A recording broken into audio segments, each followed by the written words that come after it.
अस्सलाम वालेकुम एस्पायरेंट्स, मैं हूं माउज राज और आप देख रहे हैं एग्जाम्पल। अच्छा एस्पायरेंट्स, क्या आपके सामने भी जिस वक्त CSSPMS पब्लिक सर्विस कमीशन के पेपर्स आते हैं, स्पेसिफिकली ऐसे और उसके अलावा भी दूसरे तमाम पेपर्स, तो क्या आपको भी ये इशू आता है?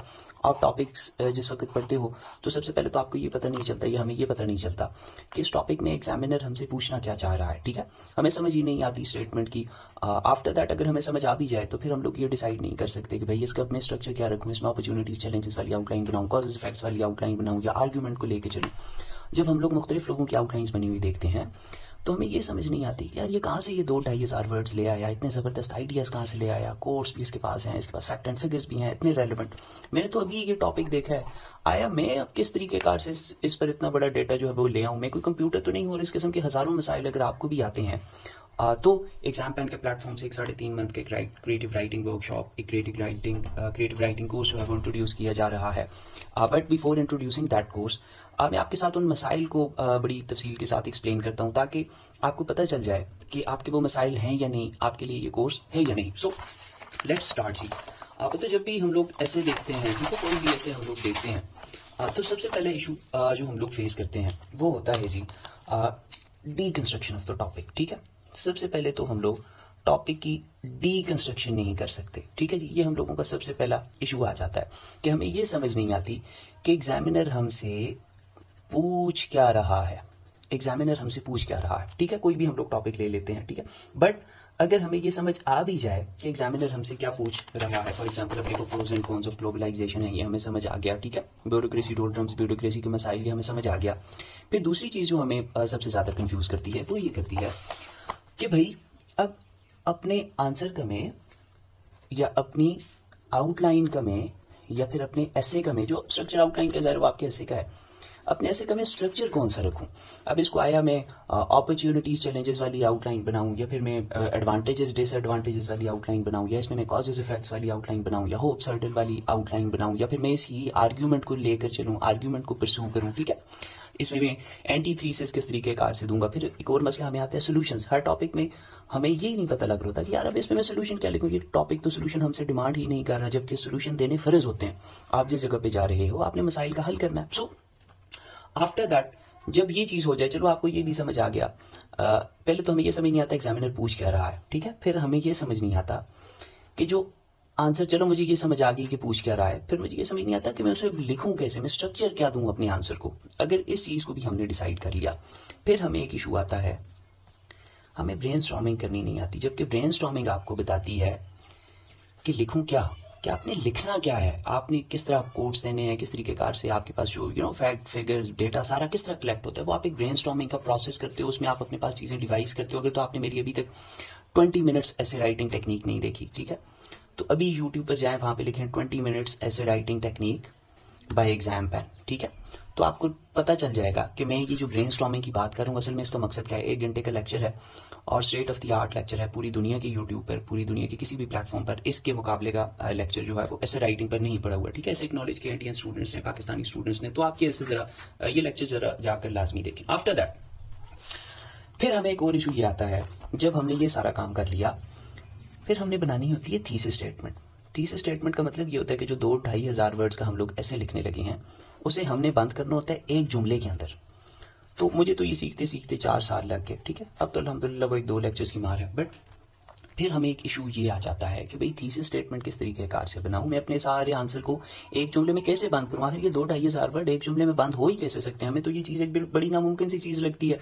जब ये भी हो जाए फिर हमें एक इशू आता है, ठीक है, मुझे जो स्टार्ट में इशूज आ रहे थे, ठीक है, मैं वो डिस्कस कर रहा हूँ, मुझे नहीं पता आपको भी ऑब्वियसली ये इशूज आते होंगे, और अगर ये आते हैं तो फिर ये सेशन आपके लिए। फिर हमने देखें इंट्रो लिखना होता है, बॉडी लिखनी होती है, कंक्लूजन लिखना होता है, इंट्रोडक्शन। अब कोई भी बंदा ये नहीं है बैठा जी तो उसने जबरदस्त इंट्रोडक्शन लिख दिया, नहीं, उससे इंट्रोडक्शन का भी एक स्ट्रक्चर होता है। आपने अटेंशन ग्रेप करनी होती है एग्जामिनर की, थीसिस स्टेटमेंट पुट करनी है, थ्योरी बिल्डिंग करनी है, फिर आपने जो है अपने आर्गुमेंट्स प्लेस करने हैं, फिर एक एंडिंग नोट देना है, ठीक है, प्रॉपर ये 4-5 स्टेप्स का एक स्ट्रक्चर होता है, ठीक है। फिर बॉडी में हमें ये इशू आता है कि चलो सबसे पहले तो हमें मेन हेडर्स डिसाइड करने नहीं आते, वो हम लोग स्ट्रक्चर में सीख लेंगे। उसके बाद चलो हमारे पास अगर 8-10 आर्ग्यूमेंट्स आ भी गए, ठीक है, फिर हमें ये नहीं पता होता कि इन आर्ग्यूमेंट्स की ऑर्गेनाइजेशन किस तरीके कार से करनी है, ठीक है। डेटा हमारे पास बहुत सारा माइंड में होता है, हमें ये नहीं पता होता किसको किधर लिखूं, किसको पैराग्राफ के नीचे लिखूं, किससे कोड बनाऊं, किस चीज़ को जो है किस तरीके कार से इस्तेमाल करके इस पूरे पेज को शुरू से लेकर आखिर तक चलूं, इंट्रो में कौन सी चीज़ें लिखूं, कंक्लूजन में कौन सी चीज़ें लिखूं, और इंट्रो में कौन सी चीज़ें नहीं लिखनी होती, कंक्लूजन में कौन सी चीज़ें नहीं लिखनी होती, बॉडी में कौन सी चीज़ें नहीं लिखनी होती, ठीक है। सो हमें ऑर्गेनाइज कौन सा आर्ग्यूमेंट मेन है, किसको ऊपर लाना है, किसको सेकंड पे रखना है, किसको नीचे लेकर जाना है, आखिरी आर्ग्यूमेंट्स किस तरीके कार से ऑर्गेनाइज किए जाते हैं, एक आर्ग्यूमेंट को दूसरे से जोड़ा किस तरीके कार से जाता है, वो चीज फिर आ जाती है ऑर्गेनाइजेशन के बाद रेलेवेंस, ठीक है। जब तक ऑर्गेनाइजेशन नहीं है तब तक आप रेलेवेंस प्रोड्यूस नहीं कर सकते अपने एग्जाम में, ठीक है। और ये दो चीजें जब तक नहीं है आपकी लिखाई में कभी भी क्लैरिटी नहीं आएगी। और ये चीजें मैं कहां से कर रहा हूं, ये मैं खुद से नहीं बता रहा, आप सीएसएस का कोई भी पेपर उठा के देखें, एग्जामिनर आपको कह रहा है मेक एन आउटलाइन, सबसे पहले एक आउटलाइन बनाओ जिस पर हमने सबसे पहले गौर दिया, and write a comprehensive essay, outline से फिर ऐसे बनता है comprehensive essay 2500 3000 words on the given topic, make sure you use different form of discourses, argumentation, description and narration, ये चीजें भी हम डिस्कस करेंगे। Credit will be given for organisation, relevance and clarity, organisation, relevance and clarity. यहां पे ये नहीं लिखा हुआ कि credit will be given to the content, कि जिसके पास फैक्ट ज्यादा हैं, फिगर्स ज्यादा हैं, जिसके पास कंटेंट जो है वो बहुत ज्यादा है तो उसको क्रेडिट दिया जाएगा, नहीं। आपने अक्सर लोगों से सुना होता है जी मेरे पास तो इतने कोर्स नहीं थे, फैक्ट एंड फिगर याद नहीं थे, टॉपिक ही ऐसा आ गया बट फिर भी मैं पास कर गया, हम कहते हैं जी इसकी किस्मत थी, इसने सिफारिश लड़ा ली, नहीं, उसकी ये चीजें अच्छी थी। कभी भी आपको ऐसे 100% मार्क्स जो है वो कंटेंट पे नहीं देता, आपके 20 मार्क्स जो हैं वो आपके स्ट्रक्चर के होते हैं, 20 मार्क्स जो हैं वो आपके इंग्लिश एक्सप्रेशन के होते हैं, 20 मार्क्स जो हैं वो आपकी ग्रामर के होते हैं, ठीक है। फिर इसी तरह 20 मार्क्स आपके कंटेंट के होते हैं, 20 मार्क्स आपकी क्रिटिकल थिंकिंग स्किल्स, इस किस्म की चीजों के होते हैं, फिर जाके कहीं 100 मार्क्स बनते हैं। हमारा सबसे बड़ा इशू ये, हम सारा फोकस अपना जो है वो कॉन्टेंट के ऊपर ही रख देते हैं। फिर इन तमाम मसाइल के साथ हमें एक सबसे बड़ा जो मसला आता है वो आता है जी ग्रामर का। देखो मैं आपको एक चीज बताऊं, फॉर एग्जांपल अब मैंने ये आउटलाइंस लिखी हुई है, मैंने ये आपके सामने मेरी आउटलाइंस कुछ चंद पड़ी हुई हैं, ये देखें ये आउटलाइन है, ये आउटलाइन है, ये आउटलाइन है, ये आउटलाइन है। मैंने for example deconstruction of the topic भी कर ली, थीसिस स्ट्रक्चर भी डिसाइड कर लिया, फिर मैंने ब्रेनस्टॉर्मिंग करके थीसिस स्टेटमेंट बना ली, अपने आर्ग्यूमेंट्स दे दिए, ठीक है। ये सारा काम मैंने कर लिया, बट इसमें एक चीज है, फॉर एग्जांपल अब देखो ये मैंने सारी बनाई हुई है नाउन फ्रेजेस में, किसी आउटलाइन में मैंने यूज की हुई है जेरेंट फ्रेज, किसी आउटलाइन में मैं सिंपल सेंटेंस में रहा हूँ, ठीक है। थीसिस स्टेटमेंट मैंने कम्प्लेक्स सेंटेंसेस में, कम्प्लेक्स कंपाउंड सेंटेंसेस में बनाई हुई है, बीच में क्लॉजेस का यूज, फ्रेजेस का यूज, ठीक है। That clause, which clause, dependent clause, independent clause, मुख्तलिफ किस्म की क्लॉजेस, ग्रामेटिकल स्ट्रक्चर्स मैंने यूज किए हुए हैं, ठीक है। प्रेपोजिशंस का मैंने इस्तेमाल किया हुआ है, बिल्कुल ठीक, ठीक है। मुझे पता है आउटलाइन में पंक्चुएशंस किस तरह देनी है, कॉलम किस तरह पे देना है, क्वेश्चन मार्क किस तरीके कार से देना है, हेडिंग्स, मेन हेडिंग्स को बनाना किस तरीके कार से, आउट ऑफ द बॉक्स किस तरीके कार से जाना है। सो एक बहुत बड़ा इशू जो हमें फेस करने को मिलता है वो इशू होता है जी ग्रामर का, ठीक है। ग्रामर में हमें ये नहीं पता होता जी पार्ट्स ऑफ स्पीच क्या है, क्लॉजेस क्या है, फ्रेजेस क्या है, ग्रामेटिकल एग्रीमेंट्स क्या है, सब्जेक्ट वर्ब एग्रीमेंट किस तरीके कार से करते हैं, फ्रेजेस और उनकी टाइप्स क्या है, क्लॉजेस और उनकी टाइप्स क्या है, सेंटेंस क्या है, सिंपल क्या है, कम्प्लेक्स क्या है, कंपाउंड क्या है, कंपाउंड कैसे पैराग्राफ की टॉपिक स्टेटमेंट में यूज होता है, कंपाउंड कम्प्लेक्स से किस तरीके कार से थीसिस स्टेटमेंट बनती है। सो ये हम लोगों के बुनियादी मोटे इसके अलावा भी इश्यूज हैं, वो अभी आप लोग फिर आगे देख लेंगे। तो ये हमारे बुनियादी इश्यूज होते हैं। अगर तो आपको भी यही इश्यूज हैं और आप एक स्टेट ऑफ द आर्ट ऐसे लिखना चाहते हो, और मैंने एक बड़ी जबरदस्त टेक्निक बनाई हुई है 20 मिनट्स टेक्निक, जिसमें आप किसी भी दुनिया के टॉपिक को डिस्कस कर सकते हो। आप मेरा लेक्चर देख लोगे आपको समझ आ जाएगी। सो उस टेक्निक को आप तक पहुंचाने के लिए एग्जाम पेन के प्लेटफॉर्म से एक state of the art 3 months creative writing workshop का आगाज किया जा रहा है ऑन हाई स्टूडेंट डिमांड। और इसमें सबसे पहले हम लोग जिस चीज़ पर फोकस करेंगे वो चीज़ होगी ग्रामर। 30 दिन 35 दिन हम लोग ग्रामर को देखेंगे, और कन्वेंशनल तरीके से नहीं देखेंगे जी नाउन ये है जी, प्रोनाउन ये है जी, वर्ब ये है जी, नहीं। हम लोग उसे देखेंगे प्रैक्टिकल तरीके से कि नाउन को किस तरह अपनी राइटिंग में आप उतारोगे, नाउन की टाइप्स आपको किस तरह आएंगी कि वन पेपर में आप बैठे हो, एमपीटी में बैठे हो, सीएसएस पीएमएस में बैठे हो, सेंटेंस करेक्शंस कर रहे हो, किसी भी चीज में आप रह न जाओ। अगर तो आपको इतना ही पता है noun is the name of person place thing फलां कलेक्टिव है फलां, तो कभी भी आप उसमें सक्सेसफुल नहीं हो सकते। आपको उसका प्रैक्टिकल यूजेज आना चाहिए। देखो हम लोगों के इशू हम जब ग्रामर करने लगते हैं, हम ग्रामर में पीएचडी करने पड़ जाते हैं, जबकि हमने ग्रामर में पीएचडी नहीं करनी, हमने सिर्फ उतनी ग्रामर सीखनी है जो राइटिंग के लिए जरूरी है, ठीक है ना जी। हमें इतनी ग्रामर आनी चाहिए, फॉर एग्जाम्पल 1 मंथ के बाद आपको इतनी ग्रामर आ जाएगी। आप कोई भी पैराग्राफ किसी भी बुक से खोलोगे, आपको पता होगा ये ऑफ क्या है, ये दैट क्लॉज यूज हुई हुई है, आपको पता होगा सिंपल सेंटेंसेस कहाँ पे यूज है, कॉम्प्लेक्स सेंटेंसेस कहाँ पे यूज है, कंपाउंड सेंटेंसेस कहाँ पे यूज है, पार्ट्स ऑफ स्पीच। आप एक एक लफ्ज को पहचानोगे, वर्ब कौन सा है, हेल्पिंग वर्ब कौन सा है, ट्रांजिटिव वर्ब कौन सा है, इनट्रांजिटिव वर्ब कौन सा है, ठीक है। एडवर्ब्स कौन कौन से हैं, टुमारो आगे सेंटेंस के आखिर में यूज हुआ है तो क्यों यूज हुआ है, एडवर्ब ऑफ कौन सा है, एडवर्ब ऑफ फ्रीक्वेंसी कौन सा है, ठीक है। ये तमाम चीजें आपको बिल्कुल क्लियर कट वाज़ेह हो जाएंगी विद इन 1 मंथ, ठीक है। अच्छा आफ्टर दैट फिर हम लोग आहिस्ता आहिस्ता चले जाएंगे दूसरे महीने में राइटिंग की तरफ। देखिए मैंने जिधर भी देखा अक्सर ये होता है 3 हफ्ते का सेशन होता है, 4 हफ्ते का, 5 हफ्ते का। वो मेरे ख्याल से एक बच्चा, हम लोग मिडिल क्लास से पढ़े हुए लोग हैं, हम लोगों की इंग्लिश इतनी वो HSN के बच्चों के मुकाबले की या बाहर के बच्चों के मुकाबले की नहीं है। हमें तो बिल्कुल नाउन से स्टार्ट लेना है और हम किसी को कह भी नहीं सकते बड़े सेशन पे बैठे हुए जी सर मुझे तो भी नाउन आप पढ़ा दें, सेंटेंस स्ट्रक्चर जरा सा आप मुझे बता दें। इसमें हम 10 हमारे वर्ल्ड क्लास लेक्चर्स होंगे सेंटेंस स्ट्रक्चर पे, जो आपके लिए एक लाइफ चेंजिंग मोमेंट इंशाल्लाह साबित होगा। फिर टेंसेस को हम एक और तरीके कार से देखेंगे, ठीक है। सो आफ्टर लर्निंग ग्रामर, जब तक आपकी ग्रामर ठीक नहीं है उस वक्त तो आप जितनी भी कंटेंट को इकट्ठा कर लो, आपके लिए कोई फायदा भी नहीं। हमारी गलती भी है, हम लोग कंटेंट पे पहले चले जाते हैं, ग्रामर और राइटिंग पे बात पे आते हैं, जबकि पहले हमने राइटिंग सीखनी है। 12 के 12 पेपर में राइटिंग ही तो करनी है, पैराग्राफ ही तो बनाने, थीसिस, स्टेटमेंट्स, आर्गुमेंट डेवलप करने हैं, कोट्स देनी है, फैक्ट एंड फिगर देने हैं। सो ग्रामर के बाद हम लोग आ जाएंगे जी बेसिक्स ऑफ ऐसे राइटिंग। टॉपिक को किस तरीके कार से अंडरस्टैंड किया जाता है, टॉपिक को डीकंस्ट्रक्ट करने की कौन सी टिप्स एंड ट्रिक्स होती हैं, स्ट्रक्चर को डिसाइड करने का कौन सा तरीका होता है, कौन सी स्किल्स होती हैं, आई कैचिंग इंट्रोडक्शंस किस तरीके कार से लिखे जाते हैं, ठीक है। क्रिएटिव आउटलाइन किस तरह बनाई जाती है, इस पे हमारे 7 लेक्चर्स होंगे। आपको आउटलाइन पे हर एक चीज इनसाइड आउट क्लियर हो जाएगी। फिर प्रैक्टिकल और अट्रैक्टिव सजेशंस किस तरीके कार से हर टॉपिक के अंदर दिए जा सकते हैं, उन्हें इंक्लूड किस तरह करना होता है, ठीक है। क्या सोचना होता है कि बंदे को वो सोच आए कि जी सोल्यूशन इसके ये होंगे। फिर ऑर्गेनाइजेशन ऑफ आइडियाज किस तरह करते हैं, पैराग्राफ डेवलपमेंट कैसे होती है, पैराग्राफ आखिर बनता कैसे है, ये भी एक बहुत बड़ा इशू है, बच्चों को पैराग्राफ बनाना ही नहीं आता स्टार्ट में।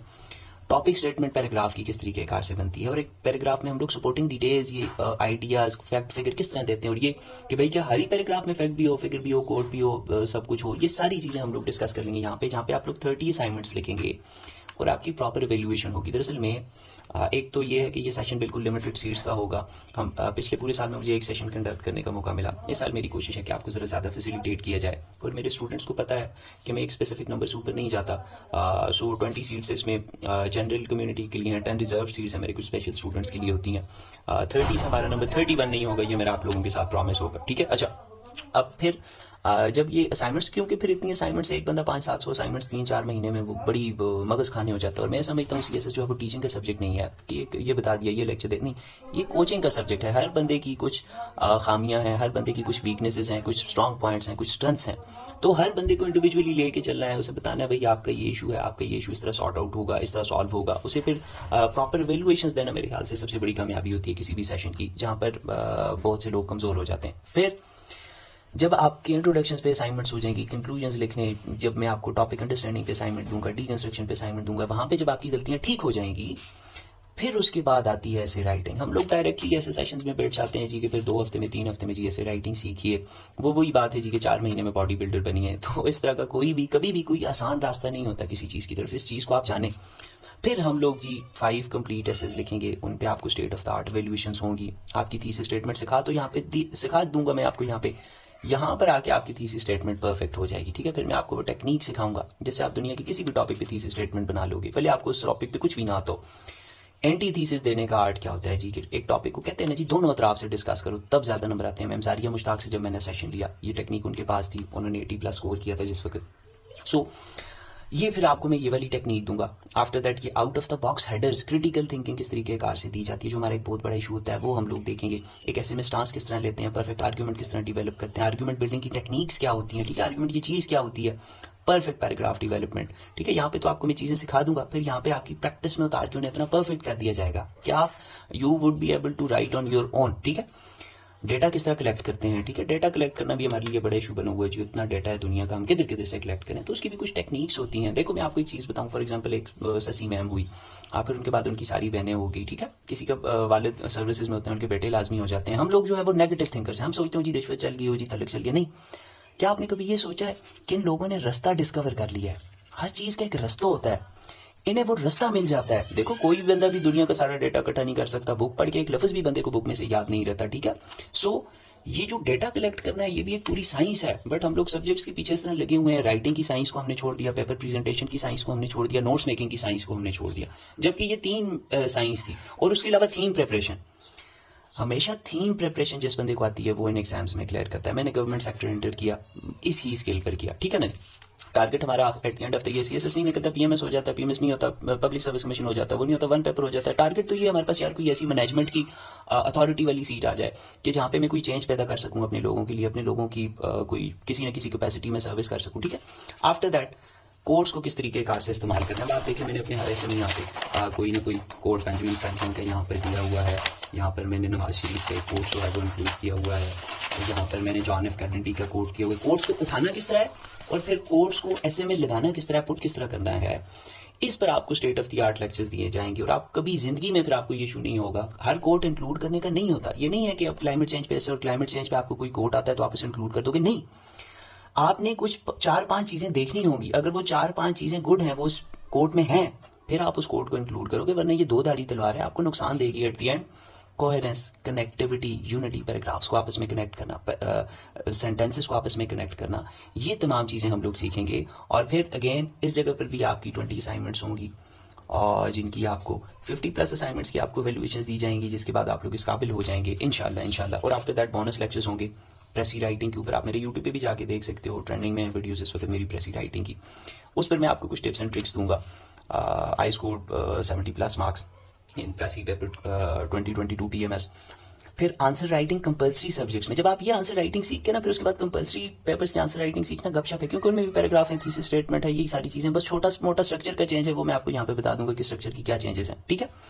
Answer writing in optional subjects, वो भी मैं आपको बता दूंगा। Life changing art of theme preparation, इस पर मैं आपको एक लेक्चर दूंगा जिसमें आपको ये समझ आएगी कि फॉर एग्जांपल देखो, आप जिस वक्त पेपर देखते हो, तैयारी कर रहे होते हो, मुख्तलिफ अकेडमीज गेस्ट पेपर देती हैं। कोई आर्टिफिशियल इंटेलिजेंस पे क्या पूछ रहा है, कोई क्या पूछ रहा है। सिर्फ आर्टिफिशियल इंटेलिजेंस पे अगर पूछे, 50 किस्म के क्वेश्चंस होते हैं, सिर्फ उसे हम तैयार करने लग जाएं तो पूरे 6 महीने नहीं लग जाएंगे। हम वो सारी थीम्स तैयार नहीं कर सकते, वो सारे टॉपिक्स तैयार नहीं कर सकते। सो हमने आर्टिफिशियल इंटेलिजेंस की थीम तैयार करनी है, ठीक है, टॉपिक्स तैयार नहीं करने। फिर थीम से टॉपिक्स किस तरह निकलते हैं, ये एक बहुत बड़ी गेम होती है जो बड़े देर से समझ आती है बंदे को। सो उस पर मैं आपको एक लेक्चर दूंगा। फिर स्पेशल लेक्चर होगा जी पास जो 20 सालों के सेंटेंस करेक्शंस है।